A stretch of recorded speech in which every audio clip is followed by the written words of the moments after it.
Le premier tome ou le premier épisode d'une œuvre est souvent important. C'est la meilleure impression que l'on peut avoir. C'est ce que l'on analysera dans cette vidéo. Bonjour et bienvenue sur Manga Adaptation.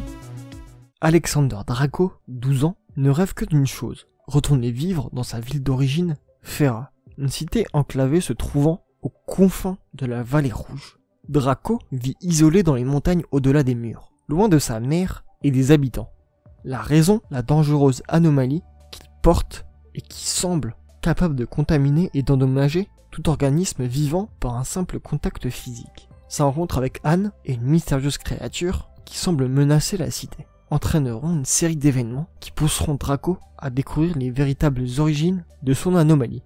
Ce manga italien est de Salvatore Nives de 2019, publié par H2T et compte 2 tomes pour le moment. Bon, on va commencer par le dessin un petit peu bizarre, un petit peu blobesque, qui donne l'impression d'être plus dans une BD pour enfants qu'un manga. Alors on est sur le schéma typique d'un personnage ayant un grand pouvoir, incontrôlable, qui est obligé de vivre reclus, éloigné de tout le monde. On lui ment pour l'éloigner. Un petit peu classique, mais efficace et pas si souvent utilisé dans l'univers du manga. Notamment avoir un pouvoir de destruction de maladies, c'est vraiment pas très commun quand même dans un shonen. Du coup ce pouvoir, il doit être digne. Il doit ouvrir son cœur pour pouvoir le contrôler, et ainsi pouvoir assumer ses responsabilités pour un peuple qui le hait. C'est un shonen un peu dark, mais pas très beau, mais pas mal. Aries Spring, étudiante, a eu la chance d'être sélectionnée pour participer à un camp scolaire tout à fait exceptionnel sur la planète MCPA. Surexcitée, la jeune fille a hâte d'y être, mais le jour J, elle et les 8 autres participants sont projetés à des milliers d'années-lumière de leur point de départ, par un mystérieux orbe lumineux. Cet animé du studio Lerche de 2019 est terminé en 12 épisodes.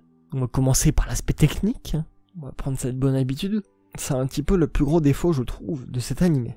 Car déjà, le premier épisode dure 45 minutes. Et 45 minutes quand t'as pas non plus 50 trucs à raconter, c'est assez lent.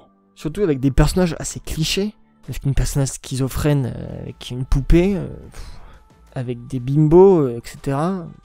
Et avec une réal assez lambda, alors qu'on est dans l'espace, bordel, ça passe très lentement 45 minutes. En fait, c'est un voyage SNCF du futur. Par contre, l'espace est plutôt bien réalisé. Surtout que ce voyage est comme un événement démocratisé et qu'un univers où ça se fait fréquemment. C'est plutôt une bonne idée d'avoir rendu ça un petit peu normal. Mais après on a tout ce qui se passe dans un univers et surtout un récit dans l'espace.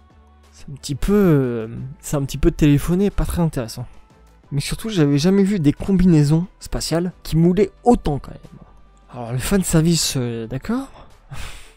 Mais des combinaisons qui moulent, faut arrêter de déconner un moment. Un animé sur l'espace très lent. Allez, à une prochaine fois, et lisez des mangas.